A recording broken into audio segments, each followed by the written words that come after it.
What is the reason for being of education? Why does it exist? What is its reason?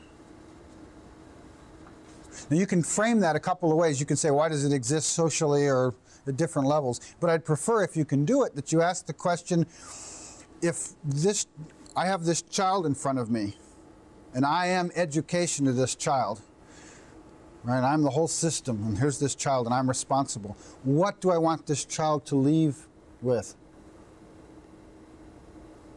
In that sense, what's the reason for being of education? So maybe you could take a minute and kind of think about that and reflect on it, and then pick somebody and take another minute or two and talk about it, and then I'm going to kind of harvest this, and we'll see if we can move on. We're going to time you. We'll give you a couple of minutes, and I'm going to time you by stopwatch and stop you. So we want you to think about it. This is a 2-minute thinking exercise. And it also helps to kind of give you that in-school context, right? So.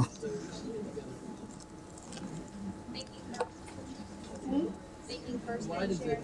You can do both. Think and share, whichever way suits you.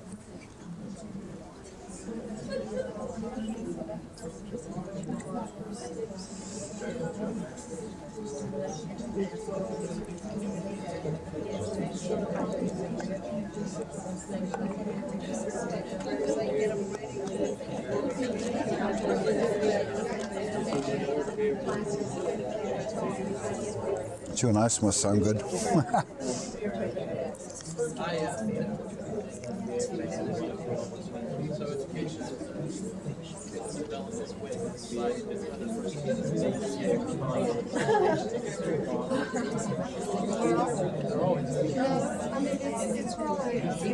How you doing? Good. She's out. She's out. Oh, you coming back? So you were interested enough from this morning, huh? Yes, and I invited department chair from West Georgia to come. He's not here yet, but I'm waiting. Okay, well, I'll drag a little then. I'll drag a little and wait for him. Thank you for coming back. Interesting point, too. I have a son who's 9 years old, and this weekend he asked a question, and I said, good question, Bill. And he said, Mom, there are no bad questions. That's right. That's beautiful, huh? And he elaborated. He said, I said, that sounds like a target. What's our gifted president? That sounds like a target answer. And he said, Mom, it is. Miss Busby told me that. He said, because if you don't know something, you need to ask questions so you will know. Yeah. So it just fits. Yeah. It is life. It's funny to me. It's funny to me as I travel around the world. There's so many people that are searching for a guru, right? A Zen master, some body of philosophy, and all they've got to do is pay attention to little children. Yes, I have 5.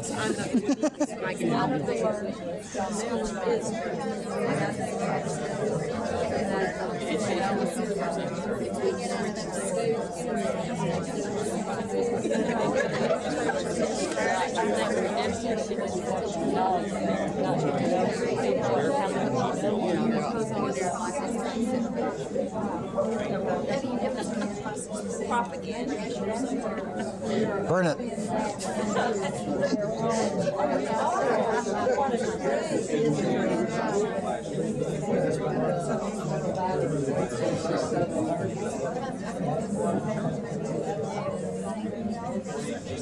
Okay, our minutes are up, and we're ready to do some feedback. You can tell I'm a curriculum specialist, former teacher, and She knows how to turn the lights on and off real good, huh? These just go.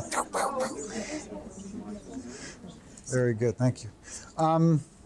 So, I mean, everybody's got, hopefully everybody's got some things that they've thought of. Next question is, how can we get that out? Is there anybody that wants to start off with what they've thought the reason for being is at the level that we've been describing it? To discover who you are. To discover who you are. Sense of self and meaningfulness in life. Okay. An extension of that meaningfulness to the universe. Nice, very nice.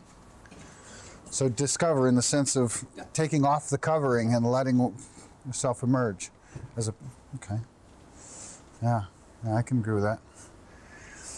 Anything else? Standpoint, to excite children, from an elementary standpoint, to excite children about lifelong learning, involve them and excite them about it. Excite them about lifelong learning. Yeah, okay.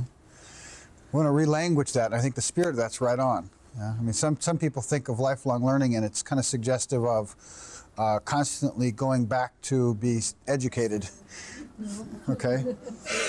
Because as we talk, one of the things that's going to come out is that, you know, human beings are born learning oriented. Yeah. And they keep on learning out of everything, wherever they are. Yeah, yeah, they do. And the unfortunate consequence that we're kind of just beginning to understand is that the thing that obstructs a human capacity for learning is what they learn.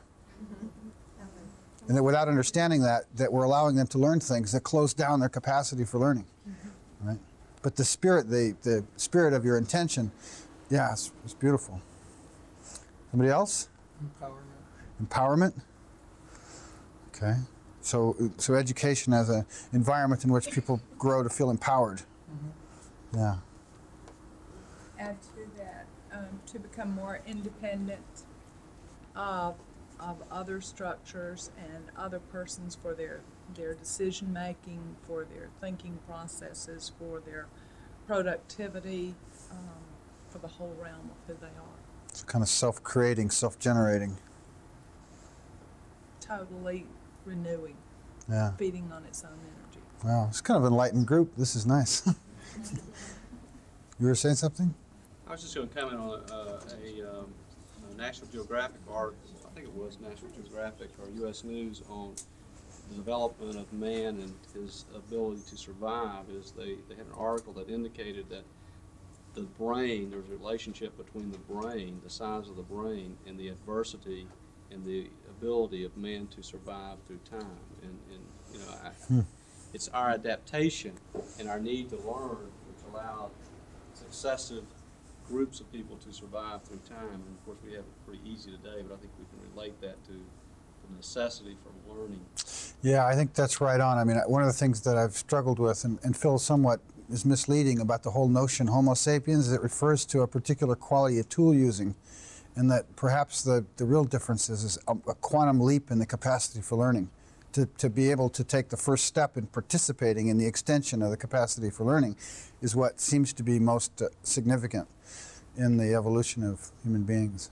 But maybe the tools that are most important for the coming generations are not those that can be held in the hand, but those that can be conceived of in the mind. Right, so kind of models to learn with that are created internally. Yeah.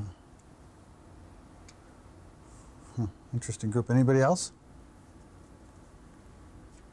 That's a good set. I mean, there's sometimes it's sometimes the list and the kind of materials that people come up with is very superficial. This is really kind of refreshing, the range and depth.